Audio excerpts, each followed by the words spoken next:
नमस्ते दोस्तों। आज हम पढ़ने जा रहे हैं स्वर संधि के चौथे भेद को, यण स्वर संधि। अब तक हम दीर्घ संधि, गुण संधि, वृद्धि संधि पढ़ चुके हैं। अब हम पढ़ेंगे यण संधि। यण संधि में कौन-कौन से स्वर होते हैं और किसका किससे मेल होने पर क्या विकार उत्पन्न होता है। आइए चलिए शुरू करते हैं। तो सबसे पहले हम देखेंगे कौन-कौन से स्वरों का इसमें मेल होता है। तो यहाँ पर आपको बहुत ज़्यादा ध्यान देने की ज़रूरत है क्योंकि हम सबसे ज़्यादा कन्फ्यूज़ यण संधि और अयादि संधि में ही होते हैं, यण में बहुत ज़्यादा होते हैं। तो यण संधि में हमें ध्यान रखने में ध्यान क्या रखना है, सबसे पहले अभी हम सिर्फ़ एक ही नियम को देखेंगे, बाकी का हम आगे एक-एक करके देखते जाएँगे और एक-एक का अभ्यास करते जाएँगे। तो सबसे पहले आपको जो याद रखना है वो ये है कि इसमें ई ई की जब मैं बात कर रही हूँ तो ई अथवा बड़ी ये य बन जाते हैं। ध्यान दीजिएगा मैंने य पर हलंत लगाया है अर्थात आधा य। उ ये व बन जाते हैं, व आधा व। और री ये र बन जाते हैं। जितने भी ई होती हैं धन के इस तरफ, धन के बाईं तरफ, वो जब विकार उत्पन्न होता है, परिवर्तन आता है शब्द में तो वो य बन जाती हैं। उ जो होते हैं वो व बन जाते हैं, री जो होते हैं वो र बन जाते हैं। आइए थोड़ा और विस्तार से समझते हैं। अभी हमारे दिमाग में सिर्फ इतना हमने सेव किया है कि ई जो है वो य बन जाएगी, ठीक है? अब ई जो है, वो य तो बन जाएगी, लेकिन य पे तो हलंत लगाया हुआ है हमने, अर्थात आधा या बनी। तो यहाँ पर है ई के बाद कोई भी भिन्न स्वर हो, कोई भी भिन्न स्वर। अब भिन्न स्वर का क्या मतलब है? किसी-किसी पुस्तक में भिन्न स्वर के स्थान पर लिखा होता है ई के बाद कोई भी असमान स्वर हो। असमान स्वर, दोनों का ही मतलब सेम है। भिन्न स्वर अर्थात धन के बाद, धन के पहले अगर ई है तो धन के बाद ई नहीं होनी चाहिए। कोई भी भिन्न स्वर हो अर्थात अ हो सकता है, उ हो सकता है, औ हो सकता है, ए हो सकता है, कुछ भी हो सकता है, क्या नहीं हो सकता बस ई नहीं होनी चाहिए। क्यों नहीं होनी चाहिए? क्योंकि यदि ई और ए बन गई तो वो तो दीर्घ संधि का उदाहरण हो जाएगी। तो यण संधि में ई होगी धन के इस तरफ, बाईं तरफ, धन के उस तरफ, दाईं तरफ, कोई भी भिन्न स्वर होना चाहिए, असमान स्वर। तो वो क्या-क्या हो सकते हैं? ई धन अ हो सकता है, ई धन आ हो सकता है, ई धन उ हो सकता है, बड़ा ऊ हो सकता है। इसी तरह से ए, ऐ, ओ, औ ये सब हो सकते हैं। ठीक है? अब थोड़ा आगे बढ़ेंगे कि भई ई के बाद अलग-अलग स्वर आने पर विकार उत्पन्न होना है और हमने लिख दिया है कि ई तो या बनेगी, लेकिन वो आधा है तो आगे क्या होगा? कुछ लोग समझ चुके होंगे जो पहले संधि पढ़ चुके हैं कि ई अथवा ई धन अ यदि होता है, तो ये जो ई है इसका क्या बन गया? य हलंत है। ये जो अ है इसका इसमें जोड़ हो जाएगा। तो क्या हो जाएगा जब आधे य में अ जोड़ा जाएगा तो हमने वर्ण विच्छेद में पढ़ा हुआ है कि य में अ जोड़ा जाएगा क्या हो जाएगा?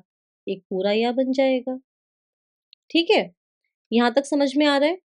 इसके बाद अगर हम देखें ई अथवा ई के बाद अ ना होकर आ होता है तो क्या बन जाएगा? तो ई का तो या बना और ये आ है, इसका डंडा यहाँ लग जाएगा, या हो जाएगा।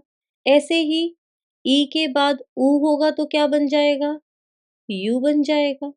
ई के साथ ओ होगा तो क्या बन जाएगा? यो बन जाएगा। अर्थात ई जो है वो य बनेगी धन के इस तरफ, धन के सीधी तरफ जो भी स्वर हो, य पे उसी स्वर की मात्रा लग जाएगी। यदि वो छोटा अ है तो य आधा ना रह के य पूरा हो जाएगा। यदि वो आ है तो या हो जाएगा। ऊ है तो यू हो जाएगा। बड़ा ऊ है तो यू हो जाएगा। ए है तो ये, ऐ है तो यई, ओ है तो यो, औ है तो यऊ। यहाँ तक हम समझ रहे हैं? ना समझ में आए एक बार खुद से और ट्राई करेंगे, ठीक है? अब मैं ऊ वाले और री वाले उदाहरण बाद में लूँगी, उसका नियम बाद में समझाऊँगी। पहले हम ई के कुछ उदाहरण सॉल्व करेंगे। सबसे पहले हम लेते हैं एक छोटा-सा उदाहरण, इति, धन, आदि। सही समझे आप? इति, धन, आदि। तो अब इसको जो नया-नया सीख रहे होते हैं, उनके लिए भी थोड़ा बता दें। ई ऐसा हो गया। अब क्योंकि मुझे ई और आ का जोड़ करना है, तो थोड़ी देर के लिए मुझे ई हटानी पड़ेगी। जब मैं सिर्फ़ ती में से ई हटाऊँगी तो ये जो त है ये आधा हो जाएगा। हुँ? ई और आ मिलके क्या बने? या। तो वो या ऐसे हो गया। दी यहाँ पर शेष था, दी बन गया। इत्यादि। ठीक है? एक और उदाहरण ले लेते हैं।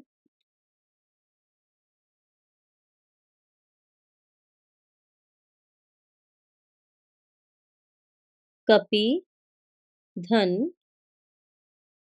उत्सव। कपि, धन, उत्सव। ई है। ई और ऊ मिलकर क्या बन जाएगा?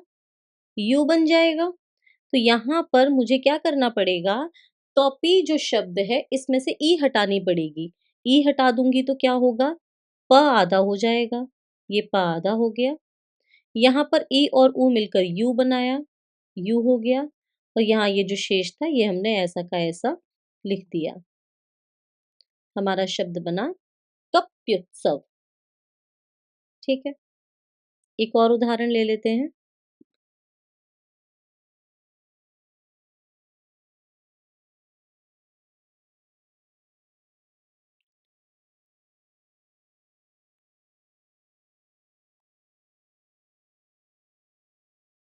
सूक्ति, धन,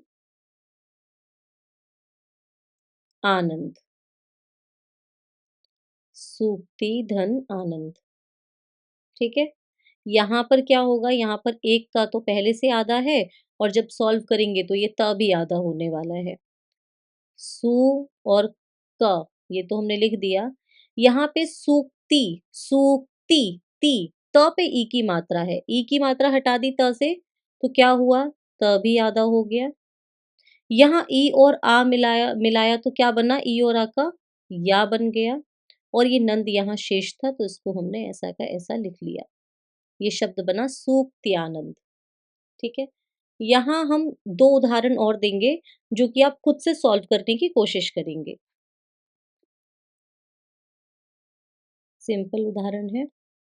एक है अति धन, उत्साह और एक है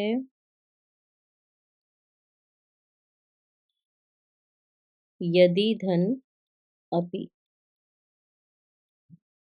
खुद से ट्राई करेंगे इसको करने का।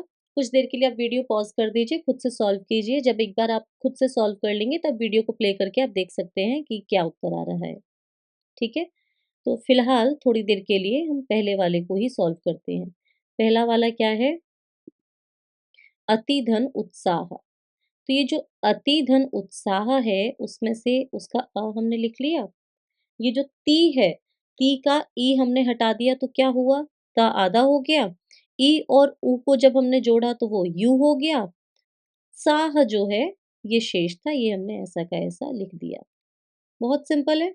अत्युत्साह। ठीक है? अब यदि धन अपि भी कर लेते हैं। तो यदि धन अपि में क्या था? ये लिखा हुआ है यदि धन अपि। मैंने लिखा य तो वैसा का वैसा लिख दिया।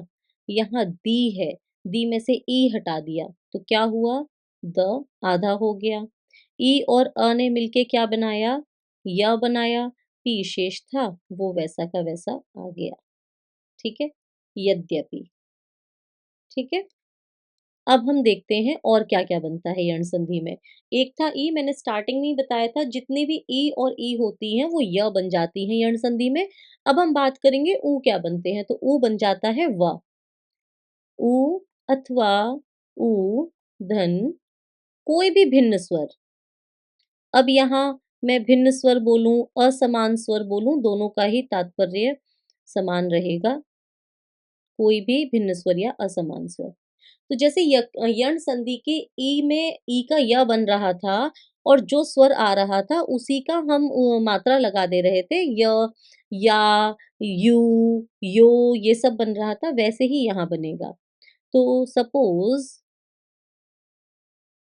ऊ के बाद आया तो क्या बनेगा?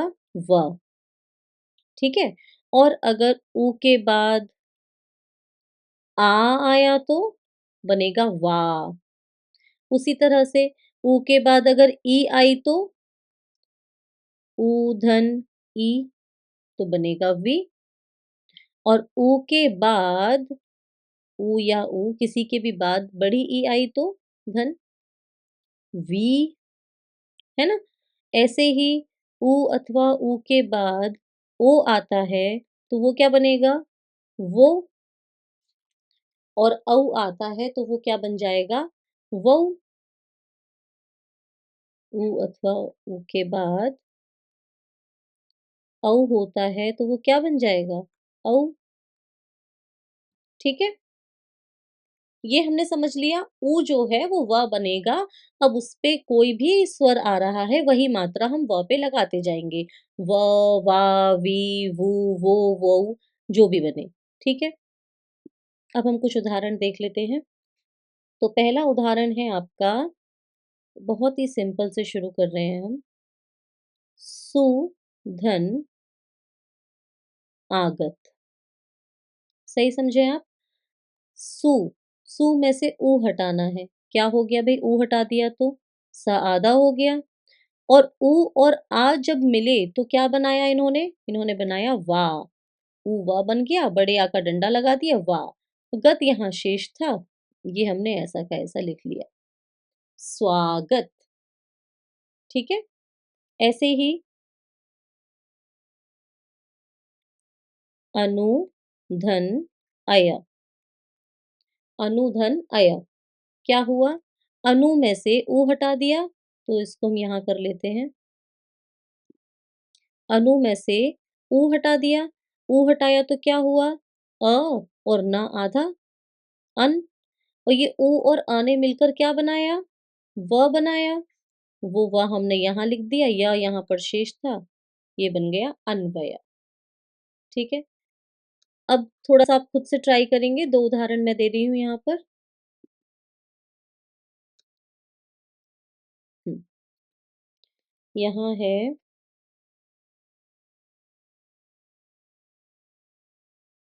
मधु, धन, आलय।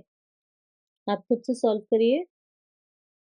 और दूसरा ले लेते हैं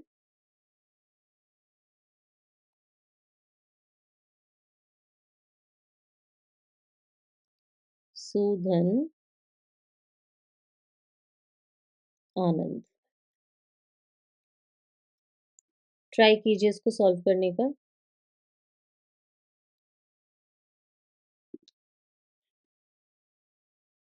सुधन, आनंद। पॉज़ कर दीजिए, जब आप सॉल्व कर लेंगे तो आप उत्तर देख लीजिएगा। तो यहाँ पर क्या हुआ, जब मधु और आलय को हमने जोड़ा, तो उ और आ मिलकर व बनाते हैं। थोड़ी देर के लिए व यहाँ लिख लेते हैं। मधु में से उ हटाया तो क्या हुआ, हमने लिखा मध, आधा ध। और यहाँ पर ये उ और आ मिला के वा बना दिया। लय यहाँ पर शेष था वो लिख दिया, मध्वालय। उसी तरह से अब सु और आनंद वाला देख लेते हैं। सु और आनंद, ऊ हटाना है सु में से तो स क्या हो गया? स आधा हो गया। ऊ और आ मिला के वा बन गए। यहाँ नंद शेष था, नंद हमने ऐसे लिख दिया, स्वानंद। ठीक है? आई होप आपको समझ में आ रहा होगा, नहीं समझ में आए तो आप कमेंट्स कर सकते हैं। हम कोशिश करेंगे एक बार और अच्छे से समझाने की कोशिश करें। ठीक है? अब यहाँ पर ले लेते हैं हम री वाले उदाहरण। तो मैंने कहा था री या री होगा धन, कोई भी असमान स्वर हो, असमान स्वर हो, भिन्न स्वर हो, क्या हो जाएगा वो? र बन जाएगा। ये जो री है ये र बन जाएगा। ठीक है? तो कुछ उदाहरण देख लेते हैं। जैसे पितृ प्लस आज्ञा, पितृ प्लस आज्ञा।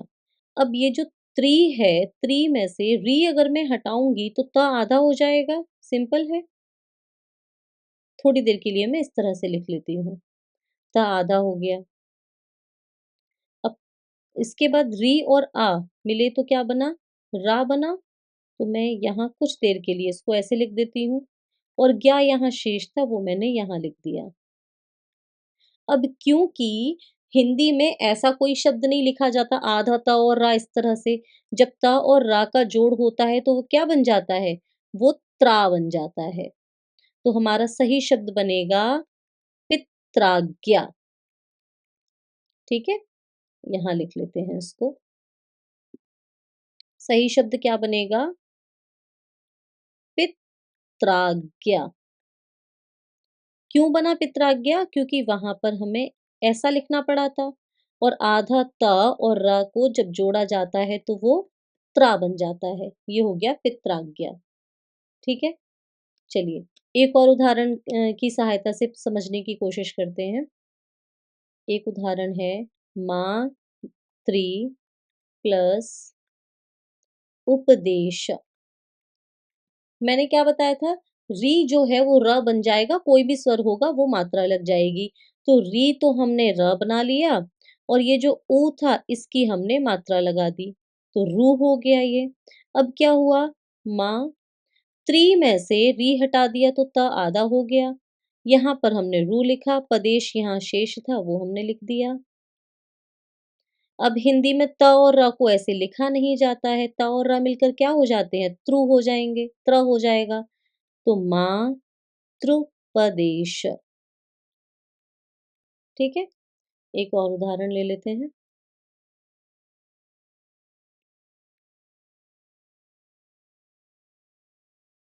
ज्यादातर उदाहरण इसमें त्रि के ही मिलेंगे।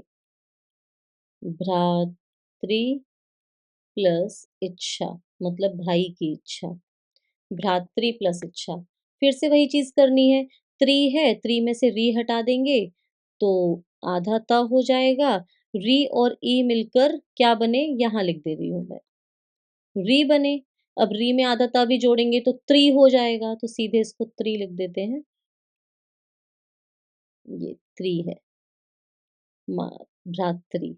यहाँ पर ये शेष था अच्छा, तो यहाँ मैंने अच्छा लिख दिया, भ्रातृच्छा, ठीक।